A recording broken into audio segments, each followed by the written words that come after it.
శ్రీమాత్రే నమ. జయ గురు దత్తాత్రేయ నమ. ఈ వీడియోలో మనం మార్చి 1వ తారీఖు నుంచి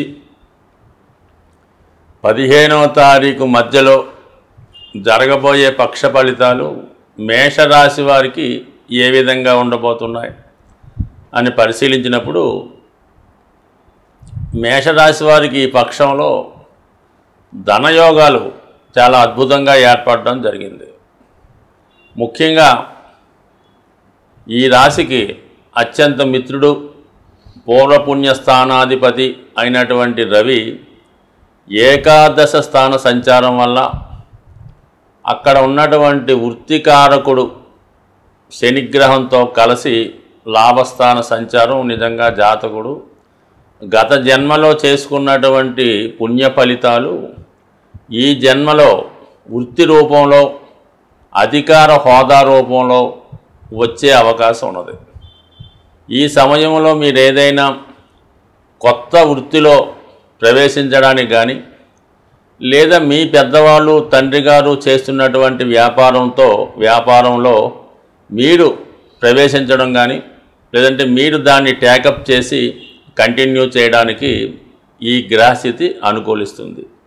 లేదా మీ పెద్దవాడు ఏదైనా ప్రభుత్వ పదవిలో ఉంటూ లేదంటే ఏదైనా ఒక నామినేటెడ్ పోస్ట్లో ఉన్నప్పుడు వారి తదనంతరం మీకు ఏమైనా ఒక పదవి రావాల్సి ఉంటే అది ఈ సమయంలో మీకు ప్రభుత్వ పదవి వచ్చే అవకాశం ఉంది. ఒక నామినేటెడ్ పోస్ట్ లాంటిది అది మీ యొక్క హోదాకి తగ్గట్టుగా వచ్చే అవకాశం కూడా ఉన్నది.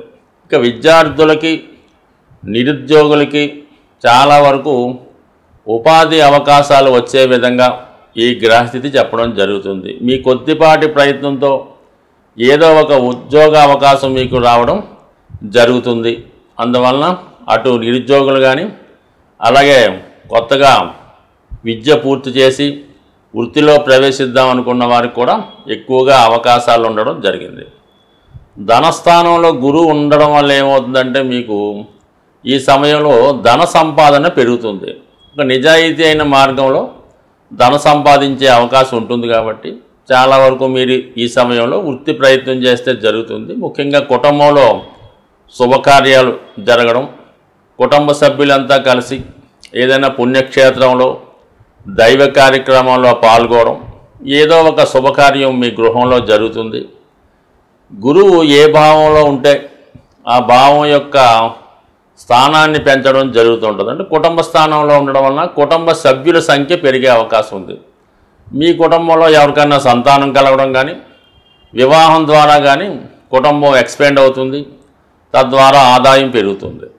ఇక్కడ కొన్ని సందర్భాల్లో మీరు మీ కుటుంబం నుంచి ఎవరో ఒకరు మంచి కార్యక్రమం మీద బయట వేరే ప్రాంతానికి వెళ్ళే అవకాశం ఉంటుంది. ఉద్యోగం ద్వారా కానీ వివాహం ద్వారా కానీ కొంతమంది మీ కుటుంబం నుంచి బయటికి వెళ్ళడం, వారి యొక్క హోదా కూడా పెరిగే అవకాశం ఉంది. మొత్తం మీద లాభస్థానం ధనస్థానం బాగోవడం వల్ల ఈ 15 రోజులు కూడా జాతకుడు చేపట్టిన ప్రతి కార్యం కూడా విజయవంతంగా ముగిసే అవకాశం ఉంది.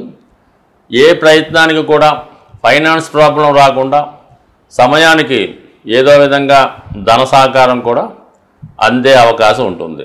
ఇక 12వ స్థానంలో 3 గ్రహాల సంచార ప్రభావం జాతకుడి మీద ఎక్కువ ఆర్థికపరమైన ఒత్తిడి కూడా ఉంటుంది. ఆదాయం అలాగే ఉంటుంది, ఖర్చు కూడా అలాగే ఉంటుంది.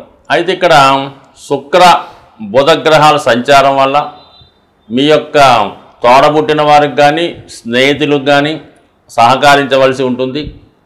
అలాగే విద్యా సంబంధించిన విషయాలకి ఈ కంప్యూటరు ఎలక్ట్రానిక్ పరికరాలు మొదలగు వాటివి కొనడానికి, వ్యాపారంలో పెట్టుబడి పెట్టడానికి, చాలా సందర్భాల్లో మీ యొక్క గృహాన్ని కానీ వ్యాపార సంస్థను కానీ ఆధునికంగా అలంకరించడానికి లేదంటే రినోవేషన్ చేయడానికి కూడా ఈ గ్రహస్థితి చెప్పడం జరుగుతుంది. శుక్రుడు ధనాధిపతిగా వ్యయ స్థానంలో ఉన్నాడు. దానివల్ల ఏంటంటే శుక్రుడు వ్యయ స్థానంలో ఉన్నప్పుడు ఏమవుతుందంటే సౌకర్యాల కోసం ఆడంబరాల కోసం చాలా వరకు ధనాన్ని ఖర్చు పెడతారు. విలువైనటువంటి బహుమతులు మీకు కావలసిన వారికి సమకూర్చుకునే అవకాశం ఉన్నది.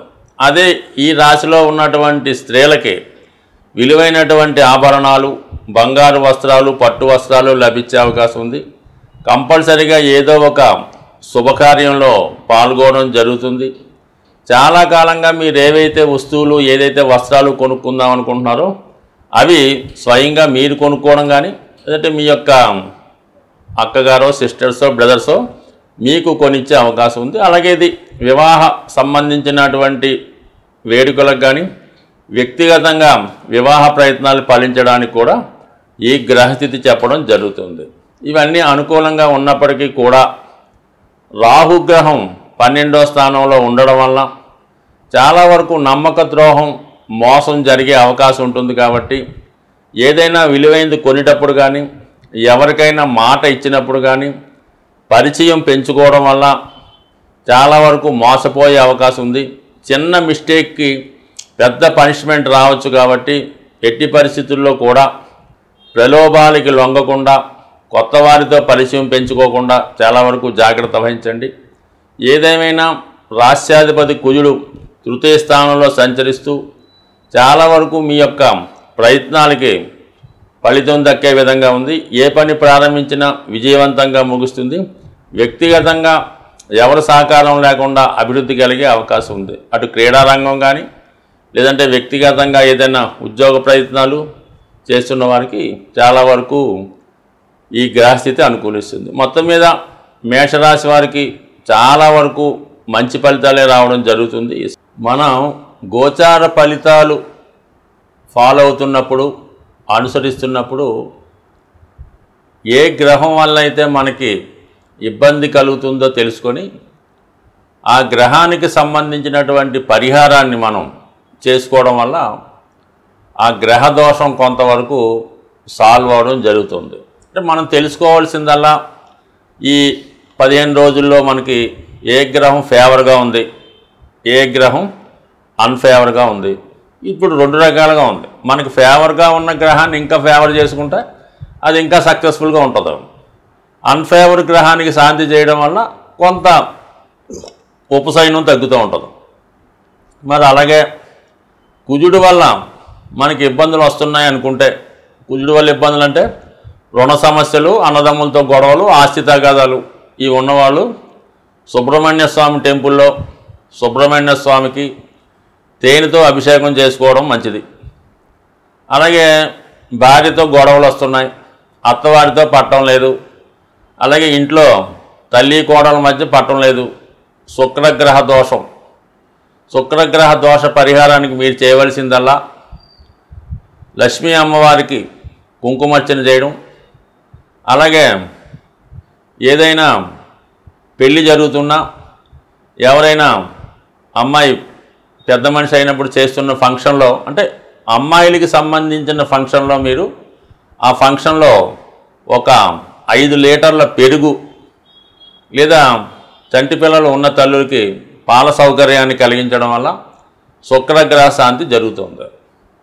ఇక శని వల్ల ఇబ్బందులు ఎదురవుతున్నాయి అంటే కామన్గా శని వల్ల ఇబ్బందులు అంటే దుర్భరమైనటువంటి దారిద్ర్యం, తినడానికి కూడా తిండి ఉండదు, చిరిగిపోయిన బట్టలు, ఒకడు విడిచిపెట్టిన బట్టలు వేసుకోవడం, ఇవన్నీ శనిగ్రహానికి సంబంధించిన సమస్యలు. అటువంటి వారు మరి మీ యొక్క ఎవరైతే మీ యొక్క టౌన్లో, మీ యొక్క ప్రాంతంలో వృద్ధులైనటువంటి రోగిష్టి వాళ్ళు ఉంటారో వారికి మందులు కొనివ్వడం, అవసరమైతే వాళ్ళకి నారాయణ సేవ చేయడం, కప్పుకోవడానికి దుప్పటి, ఇప్పుడు ఎండాకాలం కాబట్టి చెప్పుల జత ఇవ్వడం వల్ల శని యొక్క సమస్యల నుంచి మీరు ఖచ్చితంగా బయటపడతారు. ఇక సూర్య భగవానుడి యొక్క అనుగ్రహం లేనప్పుడు తండ్రితో విభేదాలు వస్తుంటాయి, అధికారులు ఇబ్బంది పెడుతుంటారు, ప్రభుత్వ రైట్స్ జరుగుతూ ఉంటాయి, మరి ఇంటికి ఎవరన్నా వస్తేనే భయం వేస్తుంటుంది, పోలీస్ కానిస్టేబుల్ని చూస్తేనే ఇబ్బంది పడుతుంటుంది. ఈ విధంగా ఉన్నవాళ్ళు ప్రతిరోజు సూర్య నమస్కారం చేసుకోవడం, ఆవుకి గోధుమలతో తయారు చేసినటువంటి రవ్వ లడ్డు కానీ, గోధుమ హల్వా కానీ ఆదివారం రోజు ఆవుకు పెట్టడం వల్ల సూర్యుని యొక్క శాంతి కలుగుతుంది. తండ్రి గారిని ప్రసన్నం చేసుకోవడం వల్ల, తండ్రి గారి మాట వినడం వల్ల కంపల్సరిగా రవిగ్రహ అనుగ్రహం మీకు పొందే అవకాశం ఉంది. ఇక చంద్రగ్రహ అనుగ్రహం, మదర్కి అనారోగ్యంతో ఉన్నారో మదర్కి మనం సరిగ్గా చూడలేకపోతున్నాం, మదర్ తరచూ మన మీద కోపపడుతున్నారు, గృహంలో పాలు తరచూ పొంగుతున్నాయి, వంటింట్లో బాత్రూంలో కొళాయిలు వీక్గా ఉన్నాయంటే చంద్రుడు వీక్గా ఉంటాడు. చంద్రుడు వీక్గా ఉండడం వల్ల ఏంటంటే మానసిక అశాంతి, మెంటల్గా ప్రవర్తించడం, ఇంట్లో ఎప్పుడు గొడవలుగా ఉండడం, అలాగే సమయానికి భోజనం ఉండకపోవడం, ఇవన్నీ కూడా చంద్రుని వల్ల వస్తుంటాయి. చంద్రుని యొక్క ఇబ్బందుల్లో ఉన్నవాళ్ళు తల్లిగారికి సేవ చేయవలసి ఉంటుంది. ఇంట్లో ఎప్పుడు కూడా శుభ్రమైనటువంటి బియ్యం నిల్వ ఉంచుకునేలాగా అవకాశం ఉండాలి. అలాగే శివునికి సోమవారం ఆవు పాలతో అభిషేకం చేసుకోవడం వల్ల, మాతృ సమానమైనటువంటి వ్యక్తులకి నిత్యం పూజించడం వల్ల, వాళ్ళ పాదాలకి నమస్కరించడం వల్ల చంద్రగ్రహ అనుగ్రహం లభిస్తూ ఉంటుంది. అంటే ప్రతి గ్రహానికి పరిహారం ఉంటుంది. ప్రతి గ్రహానికి సంబంధించినటువంటి వ్యక్తి కూడా మీ ఇంట్లో ఒకరు ఉంటారు. వారికి మీరు సేవ చేసుకున్నా కూడా ఆ గ్రహం యొక్క అనుకూలత పొందే అవకాశం ఉంటుంది. రాహుగ్రహం మీ తాతగారు, కేతుగ్రహం మీ అమ్మగారి నాన్నగారు, ఈ విధంగా అన్ని గ్రహాలకు సంబంధించిన కుటుంబ సభ్యులు మీలో ఉంటారు. కాబట్టి మీ గృహమే ఒక నవగ్రహ దేవాలయంగా భావించి ఇంట్లో వాళ్ళందరికీ ఏ కష్టం రాకుండా మీరు చూసుకుంటే అదే మీరు నవగ్రహాలని ఆరాధించినట్టు స్వస్తి.